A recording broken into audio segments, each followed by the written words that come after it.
তিনি একটা বড় ধরনের বাজিতে যাবেন এবং বড় ধরনের একটা চ্যালেঞ্জে যাবেন, সেটি খুব স্পষ্ট। তো বরবাদ যেইভাবে প্রথম তার লুকটা প্রকাশ করলো, তাতে এটা একটা ভায়োলেন্ট মুভি এবং খুবই অ্যাকশন নির্ভর। তুফানের পরে যারা তুফানি দর্শক হয়েছেন, তাদের কাছে বরবাদ একটা নিউ সিকুয়েল। সুতরাং বরবাদের এই চুপ হয়ে যাওয়া, অর্থাৎ একদম চুপ হয়ে যাওয়াটা, এটাও এক ধরনের অ্যান্সার তার আশপাশের মানে সমকালীন বিষয়গুলো নিয়ে। যে প্রিয়মালিতির পোস্টার নিয়ে আপনারা দেখলেন, এবং আমরাও দেখলাম যে একটি দেয়ালে তনুর পোস্টারের সামনে, তনুর গ্রাফিতির উপরে যেটি দেখেন, যদি ইচ্ছাকৃত হতো, কখনোই একটা ছবির ক্যাম্পেইনের সময় কখনো এই কাজটি মেহজাবিন কেন টোটাল টিম করতে দিত না। সুতরাং এটি অনিচ্ছাকৃত, এটিতে কোনো সন্দেহ নাই।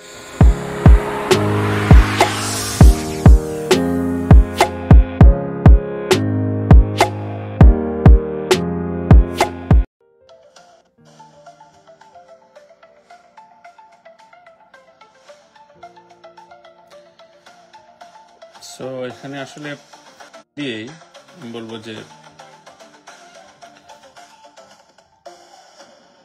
বরবাদ এবং বরবাদের first look already Shakib Khan সেটি তার পেজে প্রকাশ করেন এবং আনুষ্ঠানিকতা দিয়ে, এবং গত আমি বলবো যে প্রিয়তমার পর থেকে যেই চেঞ্জ, যেমন এর আগে শিকারীর সময় একটা চেঞ্জ হয়েছে শাকিব খানের, প্রিয়তমার পর থেকে আবার তার বাংলাদেশে নিজস্ব টিম থেকে শুরু করে অ্যাপিয়ারেন্স এবং সবকিছু মিলে এক ধরনের দারুণ চেঞ্জ এনেছেন তিনি নিজেকে। এবং সেল বলি, ব্যবসায়িক সফলতা বলি, শাকিব খানের সাথে ধারে কাছে আপাতত শুধু না, গত অনেকগুলো বছরে কেউ নাই।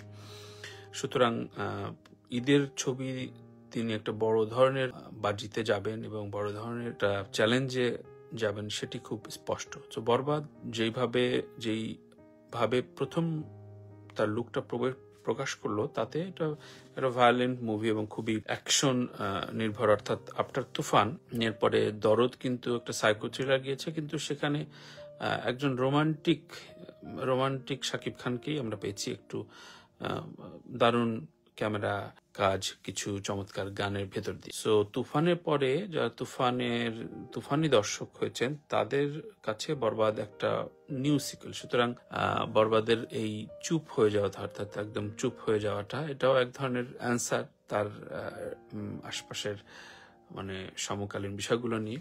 সো যে কোনো কিছুতেই এখন যেটি হয় যে এখন চলচ্চিত্র একটা গুড প্রোডাক্ট, এবং আমি এর আগেও একটা আলোচনায় বলেছি, সবসময় বলি যে অনেক অ্যাভারেজ চলচ্চিত্র তার ভালো ক্যাম্পেইন এবং সুন্দর মোড়কটা, অর্থাৎ আমরা কেন, যেমন কোকা কোলা, স্প্রাইট, পেপসি, এগুলোর তো ম্যাটেরিয়াল কস্ট কিন্তু খুবই সামান্য, এর বাইরে সে বোতল, তার ব্র্যান্ডিং ইত্যাদি নানান খরচের জন্য সবকিছু মিলে এমন একটা হাইপ তোলা হয় যে আমরা ওই 0.50 পয়সার একটা পানীয় 20 টাকা 30 টাকা দিয়ে কিনি। সো এটাই আসলে বিজনেস পলিসি। ফিল্মটাও এখন না সবসময়ের জন্য তাই হতে, এবং কমার্শিয়াল ফিল্মের ক্ষেত্রে সেটি খুবই জরুরি। যেই প্যাকেজিংটা খুব বেশি ভালো হয়নি বলে এবং খুব বেশি চলনসই হলো না বলে দরদ কিন্তু সেইভাবে প্রত্যাশাটা পূরণ করতে পারলো না। সো বরবাদ সেই জায়গাটা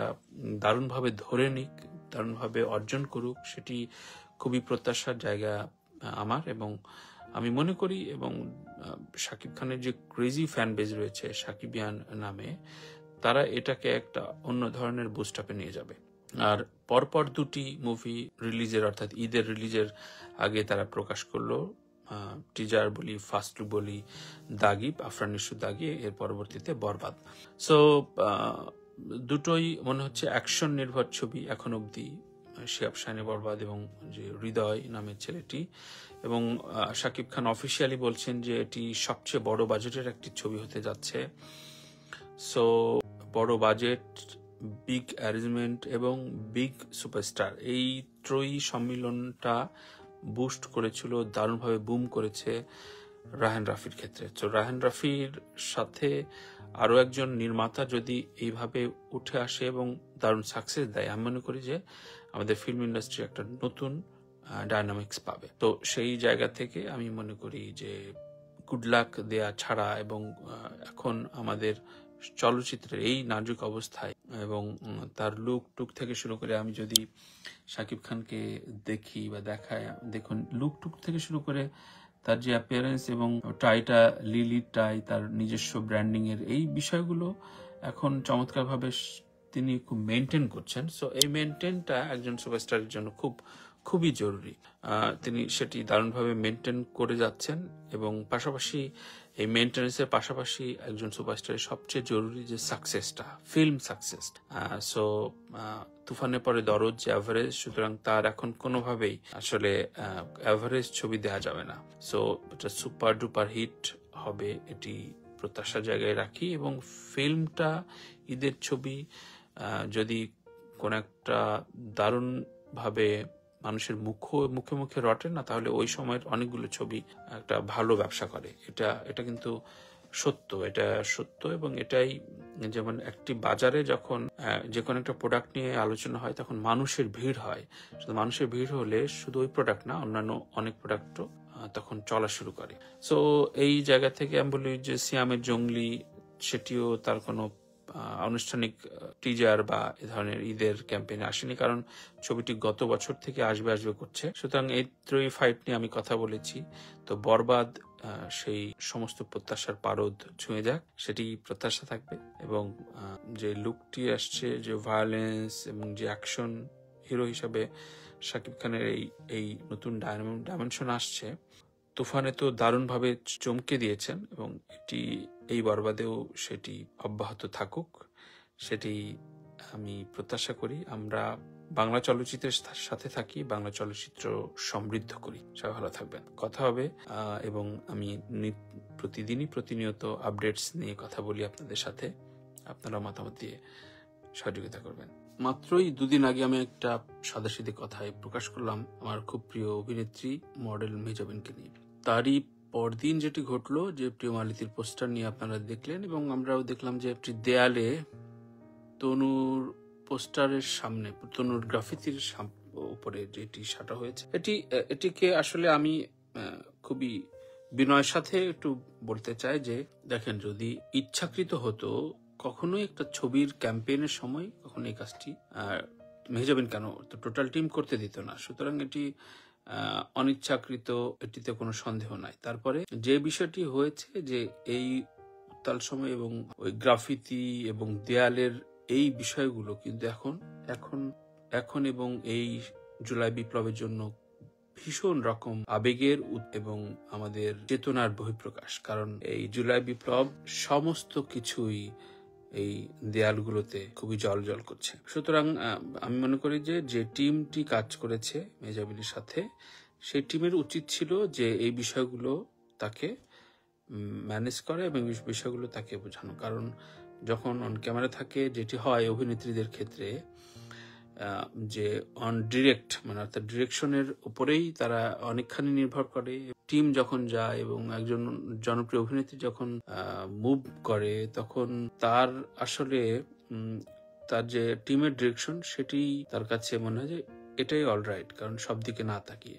তারপরে আমি বলবো এটি ভুল হয়েছে, ভুলের স্বীকার করে ফেলেছে এবং ছবিটি রিলিজ হতে যাচ্ছে এমন সময়, এবং এই সময় যদি আমি বলবো না যে কোনো প্রচারণাই খুব ভালো প্রচারণা, মানে every campaign is good campaign, এটা এক ধরনের খুবই মিথ্যাচার এবং খুবই ভণ্ডামি একটা কথাবার্তা, এটা অনেকে বলেন। সো সেই জায়গা থেকে আমি বলবো যে অবশ্যই এটি যেহেতু সেখানে গিয়ে আবার নিজে ছিঁড়ে এসছে, এরপরে আমি মনে করি যে যারা মেহজাবিন বা প্রিয় মালতীর নিয়ে এই কথাগুলো বলেছেন, তারাই অন্তত এই ছবিটির জন্য, কারণ ছবিটির গল্প এই নারী বৈষম্য এবং নানান রকম অত্যাচারিতের ভেতর দিয়ে একটা সোশ্যাল মেসেজ দেবার চেষ্টা করেছে। সুতরাং আমি মনে করি যে এই বিষয়টি খুব সুন্দরভাবে সমাধান হোক এবং ছবিটির যাতে কোনোভাবেই এটির ব্যাড ইম্প্যাক্ট না পড়ে। কারণ দিন শেষে আমাদের এই ইন্ডাস্ট্রি খুবই নাজুক হয়ে আছে, আমাদের ফিল্ম ইন্ডাস্ট্রি সবচেয়ে বেশি নাজুক। তার উপরে দেখেন মেহজাবিন এত দীর্ঘদিন পর একটি মুভি নিয়ে তার প্রথম চলচ্চিত্রের একটি যাত্রা শুরু করলো এবং তাকে ওয়েলকাম জানানোটা মেহজাবিনের ক্যারিয়ারে, মেহজাবিনের পপুলারিটি আসলে আমি মনে করি যে মানে ফিল্মটা দিলে যে তার আরো বিশাল পপুলারিটি হবে সেইটা আমার আমার আমার মনে হয় না। মানে ফিল্মটা অবশ্যই লার্জার স্কেল অবশ্যই, কিন্তু মেহজাবিনের প্রাপ্তি জনপ্রিয়তার জায়গাটা সে অ্যাচিভ করে ফেলেছে। কিন্তু মেহজাবিনকে এখন দরকার ফিল্ম ইন্ডাস্ট্রি রোল করার জন্য, এবং এবং সেই জায়গায় থেকে আমি মনে করি যে জয়া আহসানের পরে মেহজাবিন যদি বাংলাদেশে, জয়া তো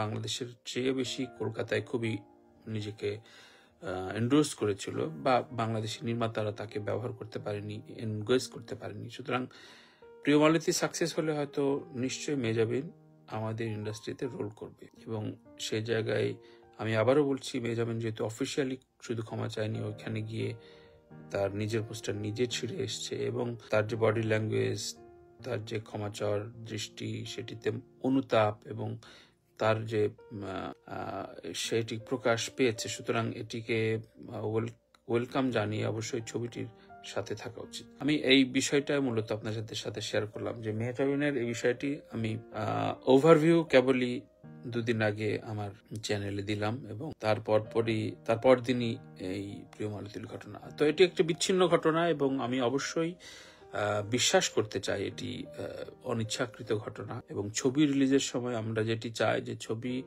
ভালো হোক মন্দ হোক, ছবি রিলিজের আগে ছবিটি নিয়ে আমরা পজিটিভ থাকি। ছবিটি যদি বিদ্বেষ বা একটা ক্ষোভ থেকে শুরু হয় তাহলে ছবির জন্য সেটি খুব ভালো ফল বয়ে আনে না। এখন অব্দি দরদ এভারেজ গিয়েছে, শাকিব খানের মুভি অনুযায়ী ভালো যায়নি। তারপরে আসলে খুব বেশি মানে আলোচনার মতো কোনো ছবি নেই আমাদের ইন্ডাস্ট্রিতে, আসেনি। মুস্তফা সরোয়ার ফারুকীর একটি ছবি এসছে, সেটির সেল কখনোই, মানে এর আগেও ফারুকী ভাইয়ের ছবি আসলে ব্লকবাস্টার হিট কখনো হয়নি। সো এই ছবিটিও একটা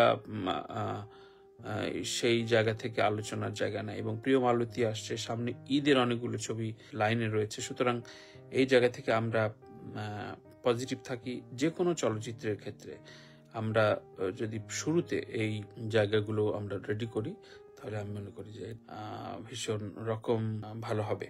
সো আমরা শুভকামনা জানাই। অনেকেই আমাকে দেখছেন বা কমেন্ট করছেন, তাদের সকলকে বলি যে প্রিয় মালতী আপনারা সকলেই এটির সাথে থাকুন।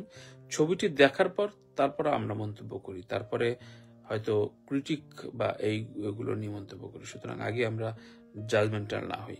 সব ভালো থাকবেন, ভালো রাখবেন, এবং চলচ্চিত্রের সাথে থাকবেন। ভালো চলচ্চিত্রের সাথে মুভমেন্টে আপনারা অংশ নিন, এবং আমাদের এই ইন্ডাস্ট্রি আসলে সুন্দরভাবে সুগঠিত হতে পারে একমাত্র আমাদের এই পজিটিভ প্রচারণায় এবং পজিটিভ মানসিকতায়। ক্ষমা আসলে একটা বিশাল বড় বিষয়, যেটির উপরে আসলে কোনো কিছু হতে পারে না। সুতরাং আমরা আক্রোশ, ক্ষোভ, মানে নানা রকম বিদ্রোহ চালাতে পারি, বাট ক্ষমাটা খুব জরুরি।